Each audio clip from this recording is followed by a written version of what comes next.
Hi there, everyone. Thank you so much once again for joining me today on Market Faith. Always a delight to share with you thoughts about business and things just to help you, with your business and things like that. All right. Today we're starting a different conversation around overcoming business-related challenges. Right.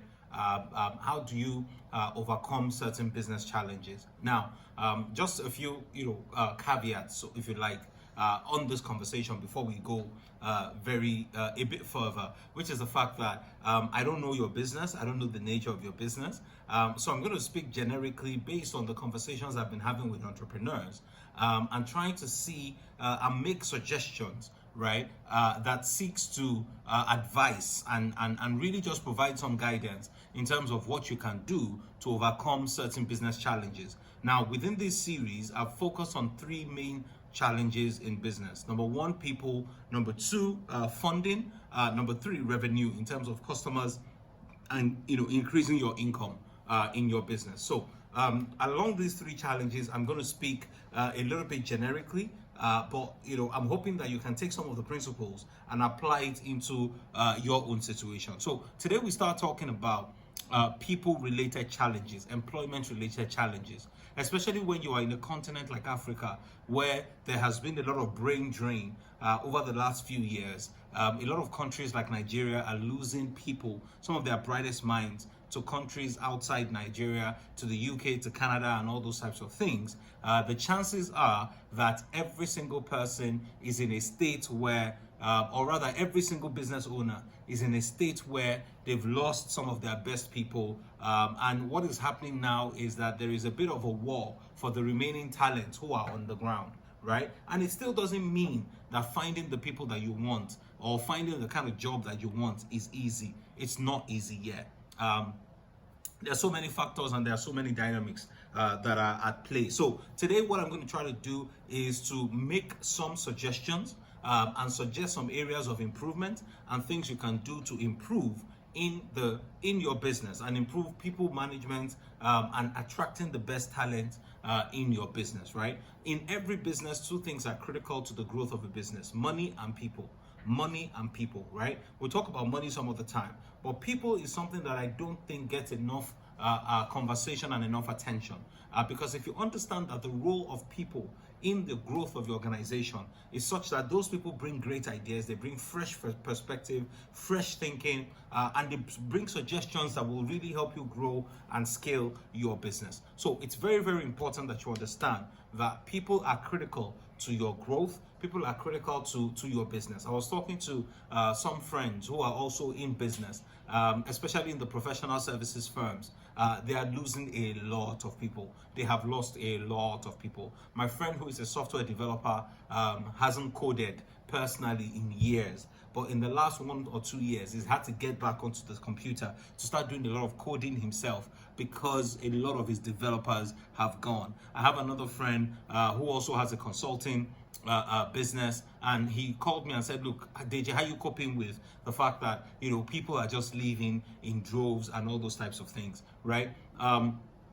So one of the things that the suggestions I'm going to make are going to be around managing the people that you have and also attracting new talent, right? And remember, I'm not in your business, so I don't know the specifics. I'm going to speak generally based on the conversations I've had with people, right? And then we'll see how far that goes, right? So the first thing I want to say when it comes to entrepreneurs improving or solving big people-related challenges in their business is, number one, every entrepreneur needs to focus on improving their personal leadership, right?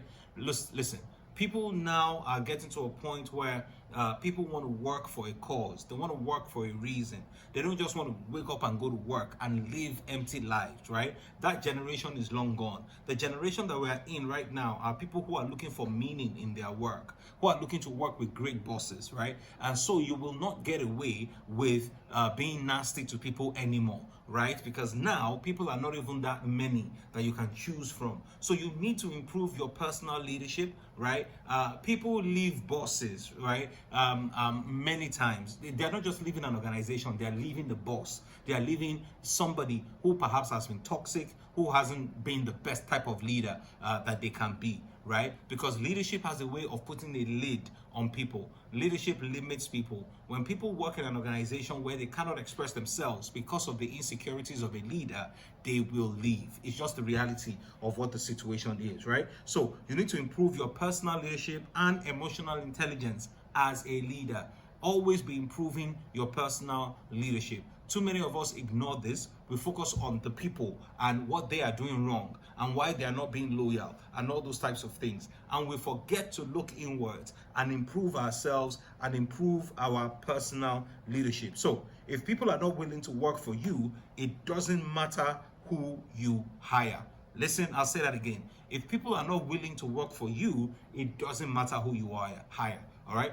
Gone are the days where you hire people and you just dangle the money in their front and they will jump when you say they will say how high when you say jump. Okay, so very, very important. You need to learn how as a leader, and especially, I mean, this happens a lot in the not-for-profits, right?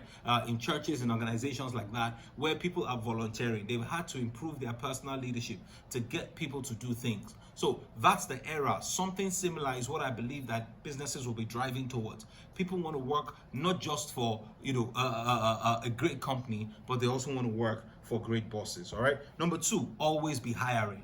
Always be hiring. Have a pipeline of people that you are talking to at every point in time.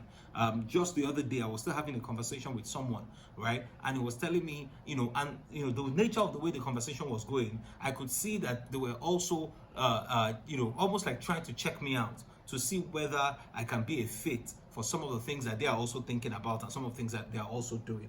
And I realized something. Great leaders are always hiring people. They may be interviewing you and you are not even aware that they're interviewing you. They're just having a simple conversation. They're just having random conversations. So yourself, as an entrepreneur, you should always be hiring people. Always be hiring doesn't mean that you will employ them immediately, but at least you are having conversations. You are talking to people on a regular basis and looking at the possibility of them working with you in one capacity or the other over a particular period of time. So always be hiring, always be having conversations, right? The other part of that is always have people in your pipeline. Okay, when you conduct interviews for people, when you know that you have potentially 3 candidates that you can pick from, but you only need 1, don't lose the CVs of the other 2, right? Keep in touch one way or the other. Find a way to keep them around so that in case that one person leaves, you already have a base to start from before you start looking for new CVs. All right. So always be hiring, always have a pipeline.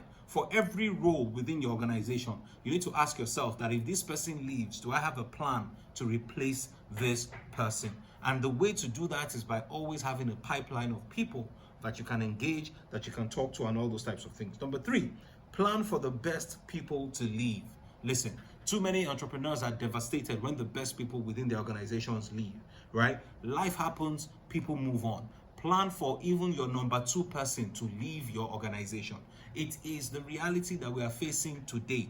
I was talking in a conversation just this past week, and they were talking about how a particular person who was running a real estate business, their project manager had relocated out of the country and all those types of things. So now the owner of the business now has to go to site more often than they would have loved so that they can ensure that the business is continuing and the business is making progress. Okay, so it's very, very important that you should plan for people to leave. If your people leave, do you have at least 3 to 4 people that you can start talking to? Even if you don't hire them, you can start talking to them, and the possibility of hiring them is there. So one of the things some people do is that if, for example, we're in the financial services industry, right? I know who my competitors are, and I know that, oh, this particular person who works for this person is also in that industry, right? So if my own person leaves, I can go and poach from someone else, right? Now, you just made a mental note. You've not even acted on it yet, right? But these are things that you can begin to think about and you can do. Number 4, ask exiting staff to recommend people. Ask exiting staff to recommend people. In other words, when people are leaving your organization, ask them to recommend people as well, right? Some of the people on my team today were recommended by people that were leaving the organization. Someone was leaving into a bigger organization, and they recommended the person that currently works with me within the team right now, okay? Why? Because when you work well with people, and again, you improve your personal leadership, you can have those types of conversations. They can recommend people, they know people who they can recommend in those particular organizations. And then number 5 or 6, depending on the number, create systems, right? Create systems for onboarding people within your organization. Very, very important. Have documented process. If you can't do that, sit in front of the camera, do a video, and share with people what they need to know about your business. When new people come into your business, just give them this video and tell them to watch it. That's all that you need. You don't need to be there all the time, because you need to now put systems in place that ensures that people are being hired, people are being onboarded, and people are being engaged within the organization to deliver on your goals as a business. So a couple of things that you can do to overcome people-related challenges in your business. Number 1, improve your personal leadership. Number 2, always be hiring. Number 3, plan for even the best people to leave and have a plan for replacing them. Number 4, ask exiting staff to recommend new people. And then number 5, create systems, right, that ensures that you are able to manage people and work with them as things go along. Hey, I hope that has been helpful for you today. Next week, we are going to talk a bit about overcoming funding related challenges. I'm super excited about it. I hope you are too, and I'll see you next time.